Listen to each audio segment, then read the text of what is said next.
আবারও বাংলাদেশের রাজধানী ঢাকার তেজগাঁও এলাকায় দুর্বৃত্তদের গুলি চালনা। গুলিতে নিহত বিএনপি নেতা আজিজুর রহমান মুসাব্বির। বিএনপির সহযোগী সংগঠন ঢাকা মহানগর উত্তর স্বেচ্ছাসেবক দলের সাধারণ সম্পাদক ছিলেন আজিজুর। বুধবার সন্ধ্যা আনুমানিক 8:40 তেজতুরি বাজারের স্টার কাবাব সংলগ্ন গলিতে এই হত্যাকাণ্ড। এই শুট আউটে কারওয়ান বাজার ভ্যান সমিতির সাধারণ সম্পাদক মোহাম্মদ আবু সুফিয়ান মাসুদ গুলিবিদ্ধ হয়েছেন। গুরুতর আহত অবস্থায় তাকে ঢাকা মেডিকেল কলেজ হাসপাতালে ভর্তি করা হয়েছে। আবারও চাঞ্চল্যের খবর, গুলিতে নিহত হলেন বিএনপি নেতা আজিজুর রহমান মুসাব্বির। আবারও গুলিচালনা করা হয়েছে বাংলাদেশে। কয়েকদিন আগে আমরা যেমনটা জানি যে গুলিচালনা করা হয়েছিল ছাত্র নেতাদের, এবং তারপর কিন্তু দীর্ঘদিন যাবৎ হাসপাতালে ভর্তি থাকার সত্ত্বেও তাদের প্রাণ খোয়াতে হয়েছে। আবারও এবার যে ঘটনা, বিএনপির সহযোগী সংগঠন ঢাকা মহানগর উত্তর স্বেচ্ছাসেবক দলের সাধারণ সম্পাদক আজিজুরকে দুর্বৃত্তদের গুলি। বুধবার সন্ধ্যায় আনুমানিক 8:40 নাগাদ ঘটে এই ঘটনা, এবং শুট আউটে কারওয়ান বাজার ভ্যান সমিতির সাধারণ সম্পাদক মোহাম্মদ আবু সুফিয়ান মাসুদ গুলিবিদ্ধ হয়েছেন। গুরুতর আহত অবস্থায় তাকে ঢাকা মেডিকেল কলেজ হাসপাতালে ভর্তি করা হয়, এবং তারপরে বাংলাদেশে আবারও চাঞ্চল্য সৃষ্টি হয়েছে। প্রতিবাদে নেমেছেন বিএনপির নেতারা।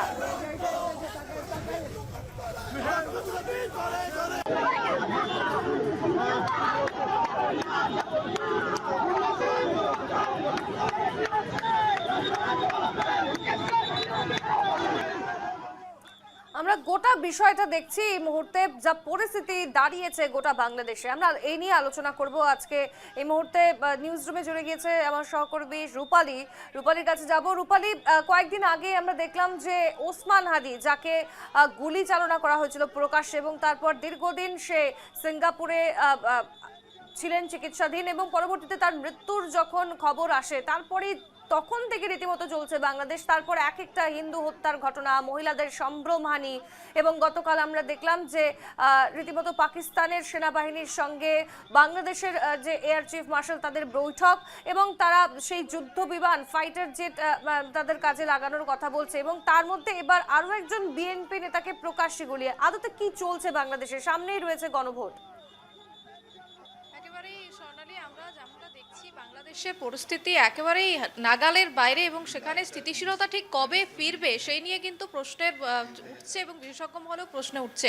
বাংলাদেশের বারবার যে চিত্র আমরা ধারাবাহিকভাবে কিন্তু নিউজ লাইভ বাংলার পর্দায় দেখিয়েছি, যেভাবে হিন্দু নিধন এবং হিন্দুদের নিরাপত্তা নিয়ে প্রশ্ন উঠছে, অন্যদিকে একই দেশে কিন্তু রাজনৈতিক হিংসা চলছে। অর্থাৎ শুধু ধর্ম নিরপেক্ষ বা ধর্ম নিয়ে যে লড়াই সেটা নয়, সেক্ষেত্রে কিন্তু রাজনৈতিক হিংসাও যোগ হয়েছে। যেমন আমরা ওসমান হাদির মৃত্যু দেখেছি, এবং তারপর গত শনিবারও কিন্তু একজন বিএনপি নেতা গুলিবিদ্ধ হয়, এবং তারপর তিনি মারা যান, তার নাম উঠে আসে। এবং তারপরেই একেবারে আজ গতকালের যে খবর, সেখানেও কিন্তু আজিজুর রহমান বলে একজন যে ব্যক্তি রয়েছেন, উনি গুলিবিদ্ধ হন, পেটে গুলি করা হয়, এবং তারপর তাকে হসপিটালে ভর্তি করা হয়, কিন্তু একেবারেই শেষ রক্ষা হয়নি এবং তিনি মারা যান। অপরদিকে তার সঙ্গে আরও একজন যিনি ছিলেন, তাকেও কিন্তু গুলি করা হয়, যে আবু সুফিয়ানা, তাকেও কিন্তু ইতিমধ্যে তিনি গুরুতর আহত, এবং তাকে ঢাকা যে মেডিকেল কলেজ রয়েছে সেখানে ভর্তি করা হয়েছে।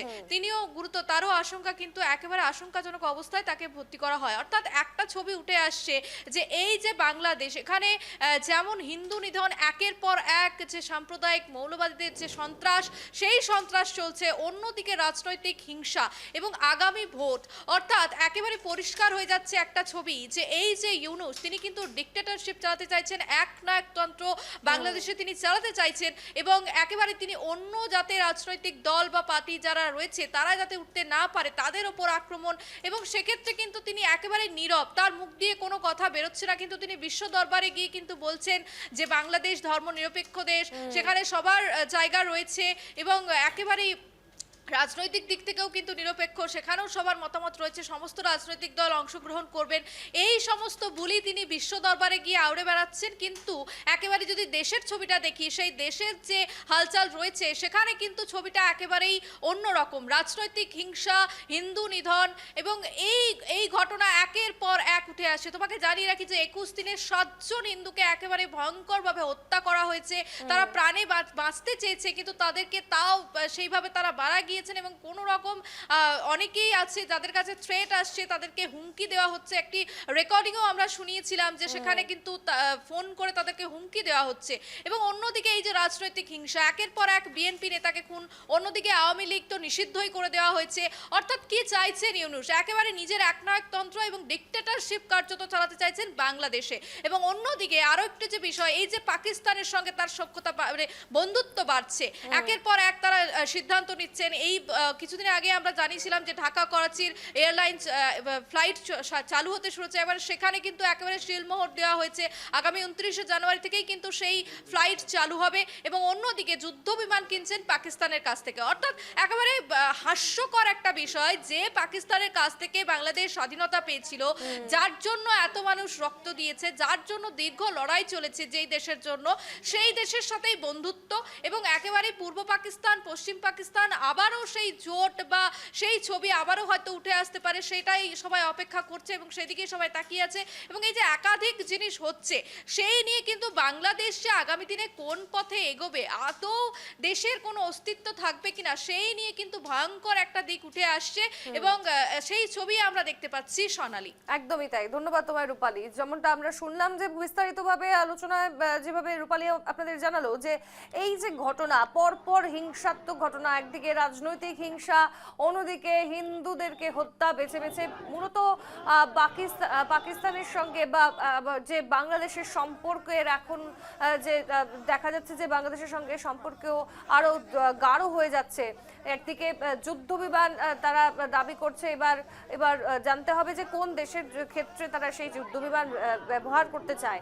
কারণ একদিকে যেই পাকিস্তানের সঙ্গে দীর্ঘদিনের লড়াইয়ের পর 1971 সালে যেখানে প্রাণ খোয়াতে হয়েছিল বাংলাদেশিদের, তারা কিন্তু নিজেদের দেশের যেখানে স্বাধীনতার জন্য প্রাণ দিয়েছিলেন, নিজের ভাষার জন্য, সেই জায়গায় দাঁড়িয়ে কয়েকদিন পরে যে ভাষা দিবস রয়েছে, আন্তর্জাতিক ভাষা দিবস, সেই ভাষা দিবসেরও ছুটি কিন্তু ইতিমধ্যেই বাতিল করে দিয়েছে ইউনূস সরকার। যদি নজর রাখি সরস্বতী পুজো, যদি নজর রাখি অন্যান্য পুজো, সেই দিনগুলোতেও কিন্তু ছুটি বাতিল। এবং অর্থাৎ কোথাও গিয়ে পরোক্ষভাবে এই দিনগুলোকে উদযাপনও করতে দিচ্ছে না ইউনূস সরকার। এবং তার মধ্যে এবার বিএনপি নেতাকে প্রকাশ্যে গুলি, আর তারপর রীতিমতো পরিস্থিতি উত্তপ্ত হয়ে ওঠে। যদিও পরিস্থিতি নিয়ন্ত্রণে পুলিশ সেখানে আসে, কিন্তু আদতে প্রশাসন কতটা গুরুত্ব দেয় বা গুরুত্ব সহকারে জিনিসগুলো দেখে, সেটাই ভাবাচ্ছে সকলকে। কারণ একদিকে দীপু চন্দ্র দাসকে যেভাবে প্রকাশ্যে সকল মানুষ একেবারে মোবাইলে ভিডিও রেকর্ড করছিলেন, উলঙ্গ করে তাকে জ্বালিয়ে দেওয়া হয়েছিল, তখন কিন্তু কোনো পদক্ষেপ নেওয়া হয়নি প্রশাসনের তরফে। পরবর্তীতে যখন র্যাবের সম্মুখীন হন অন্যান্যরা, তারা বলছেন যে তিনি কোনো ধরনের ধর্মীয় অবমাননা করেননি। তাহলে কেন পুলিশ নিজের চোখের সামনে সেই ব্যক্তিকে সেই মৌলবাদীদের হাতে তুলে দিল? এইসব কিন্তু রীতিমতো ভাবাচ্ছে। পরপর রাজনৈতিক হিংসা, বারবার বাংলাদেশে হিন্দুদেরকে টার্গেট, মহিলাদের সম্ভ্রম নষ্ট, সামনে রয়েছে গণভোট, এবং ভোটের আগে পরিস্থিতি কোন দিকে মোড় নেয় তা কিন্তু বলা মুশকিল।